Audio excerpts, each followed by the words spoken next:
નમસ્કાર મિત્રો, BB Rathod YouTube ચેનલમાં તમામ મિત્રોનું હાર્દિક સ્વાગત છે.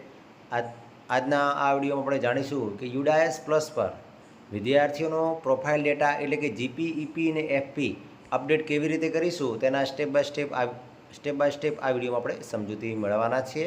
સૌપ્રથમ મિત્રો તમારા મોબાઈલનું અથવા લેપટોપનું કોઈ પણ બ્રાઉઝર ઓપન કરી લેવાનું રહેશે. ત્યારબાદ અહીંયા આપણે ગૂગલ સર્ચમાં યુડાએસ પ્લસ ટાઈપ કરીશું. યુડાએસ ટાઈપ કરીને તેને સર્ચ કરીશું. સર્ચ કરતાં મિત્રો જે પ્રથમ વેબસાઇટ તમને જોવા મળશે udas+.gov.in તેને ઓપન કરી લેવાની રહેશે. ઓપન કરતાં મિત્રો તમને કંઈક આવો ઇન્ટરફેસ જોવા મળશે. અહીંયા મિત્રો જે લોગિન ફોર ઓલ મોડ્યુલ છે તેના પર ક્લિક કરવાનું રહેશે. અહીંયા આપણે ગુજરાત રાજ્ય સિલેક્ટ કરી લઈશું. ગો પર ક્લિક કરીશું.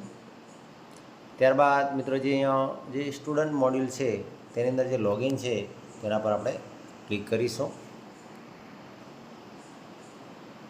અહીંયા આપણે જે યુઝર આઈડી, એન્ટર પાસવર્ડ અને જે કેપ્ચા કોડ છે એ એન્ટર કરી અને લોગિન કરી લેવાનું રહેશે. અહીંયા આપણે જે યુઝર આઈડીમાં જે સ્કૂલનો યુડાએસ કોડ એન્ટર કરશું અને ત્યારબાદ પાસવર્ડ એન્ટર કરી અને નીચે આપેલો કેપ્ચા કોડ એન્ટર કરીને લોગિન કરી લઈશું. હવે આપણે જે કરંટ એકેડેમી યર 2025-26 છે તેના પર ક્લિક કરીશું. અહીં આપણે ક્લોઝ આપી દઈશું. અહીંયા જે ધોરણ વાઇઝ તમને અહીંયા સંખ્યા જોવા મળશે. હવે તમારે જે ધોરણનો જે જીપીઈપી એફપી એટલે કે પ્રોફાઇલ ડેટા જે બી ધોરણનો અપડેટ કરવો છે તે ધોરણ પર ક્લિક કરો. માની લો કે હું ધોરણ 3નો ડેટા અત્યારે જે વિદ્યાર્થીઓ છે તેના જીપીઈપી અને એફપી અપડેટ કરવા માગું છું એટલે ધોરણ 3 પર ક્લિક કરો છો. 3 પર ક્લિક કરશો એટલે મિત્રો જે વ્યૂ અને મેનેજ છે તે તમને અહીંયા જે ઓપ્શન જોવા મળશે તેના પર ક્લિક કરવાનું રહેશે. અહીંયા તમે જે બોયઝ ગર્લ્સ કેટલા છે તમે જોઈ શકો છો વિદ્યાર્થીઓ. હવે હું જીપીઈપી અને એફપી અપડેટ કરવા માટે જે વ્યૂ અને મેનેજ છે તેના પર ક્લિક કરું છું. તેના પર ક્લિક કરતો એ મિત્રો તમામ વિદ્યાર્થીઓની તમને સંખ્યા જોવા મળશે. અત્યારે મેં એક વિદ્યાર્થીનું જે આ જીપીઈપી અને એફપી અપડેટ કર્યું છે એટલે અહીંયા જે એનું જે એન્ટ્રી સ્ટેટસ છે તેની અંદર તમે આપ જોઈ શકો છો એ અત્યારે જે ગ્રીન લાઇનમાં કમ્પ્લીટેડ લખેલું બતાવે છે અને અહીંયા ગ્રીન લાઇનમાં બતાવે છે.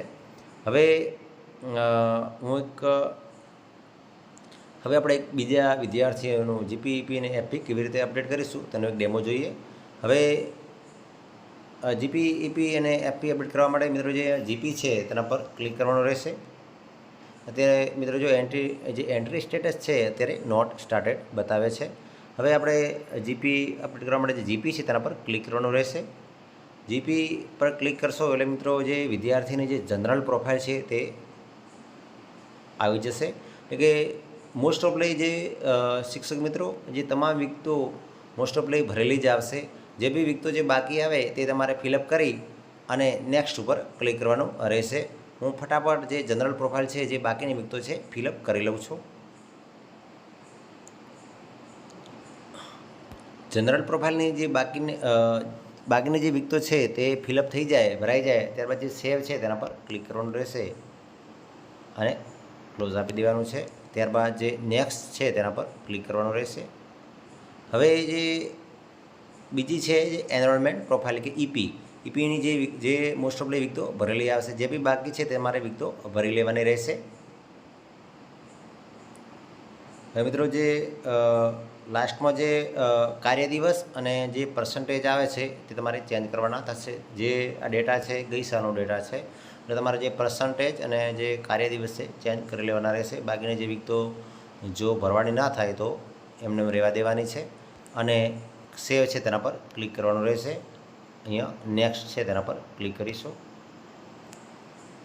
ત્યારબાદ જે વિગતો આવે છે તે ફેસિલિટી પ્રોફાઇલ એટલે કે એફપી તે વિગતો તમારે જે ફિલઅપ કરી લેવાની રહેશે અથવા તો સિલેક્ટ કરી લેવાની રહેશે. અહીંયા જે whether facility provided the student એટલે કે જે શાળા તરફથી જે ફ્રી ટેક્સ્ટ બુક આપે છે તો ટીક માર્ક કરી લેવાનું છે. ત્યારબાદ ફ્રી જે યુનિફોર્મ ગણવેશ આપે છે તે ટીક માર્ક કરી લેવાનું છે. એ નો આપી દેવાનું છે. જો બાળક CWSN એટલે કે વિકલાંગમાં આવતું હોય તો અહીંયા તમારે આવશે.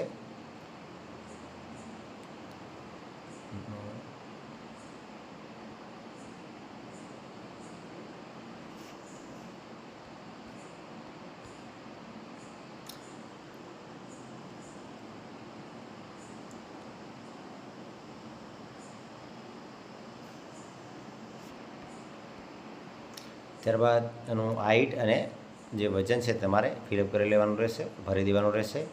આ બધું ભરાઈ જાય ત્યારબાદ મિત્રો જે સેવ છે તેના પર ક્લિક કરવાનું રહેશે. નેક્સ્ટ ઉપર ક્લિક કરીશું. હવે મિત્રો આ જે તમે જે જીપી, ઈપી અને એફપીની જે તમામ વિગત તમને અહીંયા છેલ્લે લાસ્ટમાં જોવા મળશે. તમારે એક વખત ચેક કરી લેવાની રહેશે. આખી વિગત મિત્રો ચેક થઈ જાય અને છેલ્લે આપણે જે કમ્પ્લીટ ડેટા છે તેના પર ક્લિક કરવાનું રહેશે.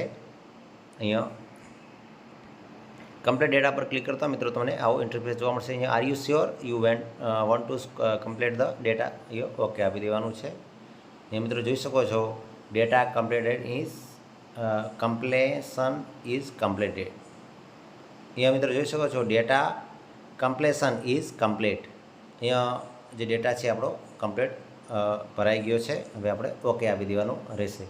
મિત્રો આમ દરેક બાળકની આપણે જીપી, ઈપી અને એફપી અપડેટ કરવાની રહેશે, દરેક ધોરણના દરેક બાળકને.